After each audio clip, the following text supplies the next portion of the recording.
यह वीडियो किसी भी बाहरी धर्म, बाहरी गुरु, मत, परंपरा या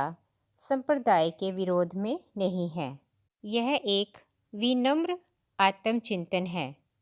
सतगुरु और सतगुरु की आंतरिक यात्रा को समझने का एक प्रयास है। तब सतगुरु की परिभाषा को समझें तो सतगुरु अर्थात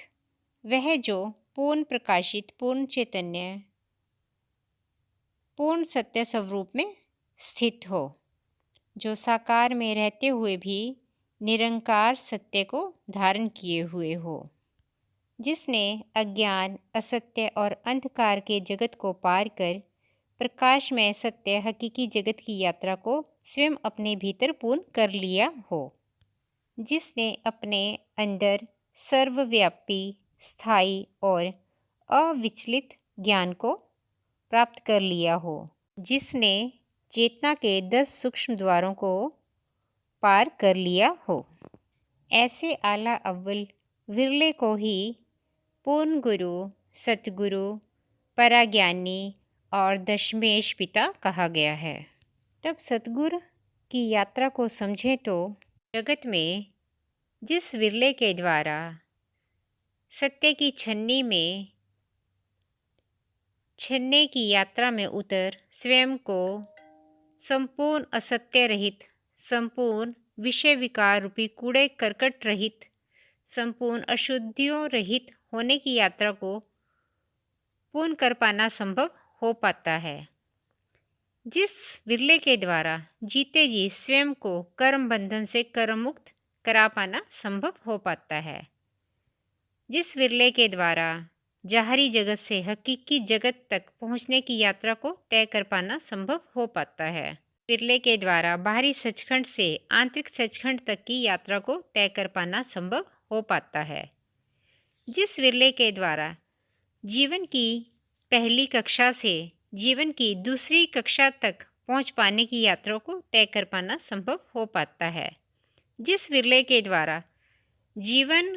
रूपी भव सागर के पहले किनारे आर से जीवन रूपी भव सागर के दूसरे किनारे पार तक पहुंच पाने की यात्रा को तय कर पाना संभव हो पाता है, जिस विरले के द्वारा नर से नारायण हो पाने की यात्रा को तय कर पाना संभव हो पाता है, जिस विरले के द्वारा जीवन रूपी चक्रव्यूह के अंदर घुसने से लेकर बाहर निकलने तक की यात्रा को जीते जी तय कर पाना संभव हो पाता है, जिस विरले के द्वारा काल जगत से स्वयं को मुक्त करा अकाल जगत में प्रवेश कर पाना संभव हो पाता है, जिस विरले के द्वारा जीते जी स्वयं को कुर्बान, बलिदान, फना करने की यात्रा को पूर्ण कर पाना संभव हो पाता है, जिस विरले के द्वारा जीते जी भोग यात्रा को पूर्ण कर योग यात्रा में प्रवेश कर पाना संभव हो पाता है, जिस विरले के द्वारा अंधकार जगत से प्रकाश जगत की यात्रा को पूर्ण कर पाना संभव हो पाता है, विरले के द्वारा आत्मा, ब्रह्म, ऊर्जा क्षेत्र से पूर्ण परमात्मा, परमेश्वर, पार ब्रह्म ऊर्जा क्षेत्र तक पहुंचने तक की यात्रा को तय कर पाना संभव हो पाता है, जिसके द्वारा चेतना के 10 सूक्ष्म द्वार पार पाने की यात्रा को तय कर पाना संभव हो पाता है। से 2 पग यात्रा को पूर्ण कर पाने वाला विरला ही जीवन की त्रिव्यवस्था भेद को जान पाता है, जीवन के यंत्र तंत्र मंत्र को जान पाता है, जीवन ज्ञान पूर्णता को पा पाता है। तब ऐसे 2 जहानों के जानी जाननहार हो जाने वाले विरले को ही दशमेश पिता, पूर्ण गुरु, सतगुरु और पराज्ञानी कहा गया है। ऐसे विरलों के ज्ञान को समझे तो जिनके समक्ष संसार भर का ज्ञान धरा का धरा रह जाता है, वहाँ संसार भर का ज्ञान समाप्त होता है, वहाँ से उस पराज्ञानी 2 जहानों के जानी जाननहार का ज्ञान प्रारंभ होता है। ऐसे आला अव्वल विरलों के प्रकाश को, उनकी चमक को समझें तो जो समय के साथ साथ स्वतः निरंतर बढ़ती रहना तय है, क्योंकि ऐसा सत्य प्रकाश में प्रकाशित दीपक सत्य प्रकाश से चमकता है, जिसे चमकने के लिए किसी बाहरी संसारी प्रत्यक्ष पाठ्य सामग्री रूपी तेल की आवश्यकता नहीं पड़ती, जिससे कुछ जानने के लिए किसी संसारी प्रत्यक्ष माध्यम की आवश्यकता शेष नहीं पड़ती। वह बिना जाने ही सब कुछ जान लेता है। आला अव्वल विरले के समक्ष सूर्य भी नतमस्तक हो जाता है, क्योंकि प्रत्यक्ष सूर्य केवल प्रत्यक्ष जगत को ही उजागर कर पाता है, परंतु वहीं पर आला अव्वल विरला उस जहान को भी उजागर करता है जहां सूर्य की किरणें तक पहुंच पाने में सक्षम नहीं हो पाती। तब जगत में ऐसे आला अव्वल सत्य स्वरूप महापुरुष दो जहानों के जानी जाननहार हो जाने वालों द्वारा ही पर भी स्वयं को सतगुरु, विश्वगुरु, जगत गुरु, प्रभु, महाराज जैसी बड़ी बड़ी उपाधियों से अलंकृत नहीं किया गया है। उन सभी महापुरुषों के द्वारा स्वयं को जगत समक्ष केवल दास स्वरूप ही प्रेजेंट किया गया है। इस बात के सत्यापन को समझें तो उन सभी विरलों के द्वारा अपने जीवन को अति साधारण मनुष्य समान व्यतीत किया गया है, जहाँ वे अत्यंत साधारण जीवन जीते हुए अत्यंत साधारण कर्म से जुड़े रहे। अपने ही काल में वे बहुत कम लोगों द्वारा पहचाने गए, परंतु उन लोगों के द्वारा भी वे पूरी तरह नहीं पहचाने गए। ही समय में वे विवादित, गलत समझे गए, उपेक्षित किए गए, पागल कहे गए, क्योंकि उनके समय में उनके द्वारा उस ज्ञान को जगत समक्ष रखा गया जिसे आज भी मनुष्य सही प्रकार समझ पाने में सक्षम नहीं हो पाया है। के कारण को समझें तो इन आला अव्वल महापुरुषों ने असत्य अज्ञानता के भव सागर में रहते हुए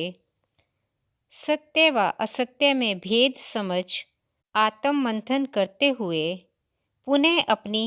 मूल प्रकृति, वास्तविक धर्म, सत्य से सत्य मंजिल तक की यात्रा को पूर्ण करते हुए स्वयं को सत्य स्थापित किया गया। तब ऐसे स्वयं को सत्य स्थापित कर पाने में सक्षम में एक रूप हो पाने में सक्षम विरलों को ही सत्य स्वरूप, सत्पुरुष, पूर्ण प्रकाशित, पूर्ण चैतन्य, पूर्ण निरंकार, सतगुरु, पूर्ण गुरु, पराज्ञानी व दशमेश कहा गया है। दो जहानों का जानी जाननहार कहा गया है। ऐसे विरलों के द्वारा जगत समक्ष जीवन रूपी भव सागर के पार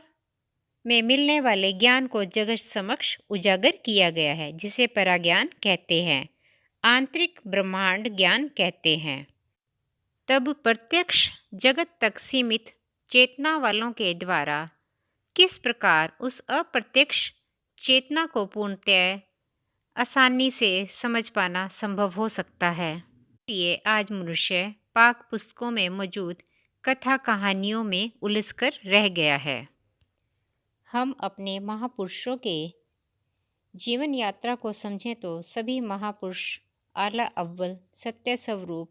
सतगुरु, पूर्ण गुरु, पराज्ञानी, हकीकी ज्ञानियों द्वारा अपने जीवन में चाहे वे महलवासी रहे हों या झोपड़ीवासी रहने के उपरांत भी सभी के द्वारा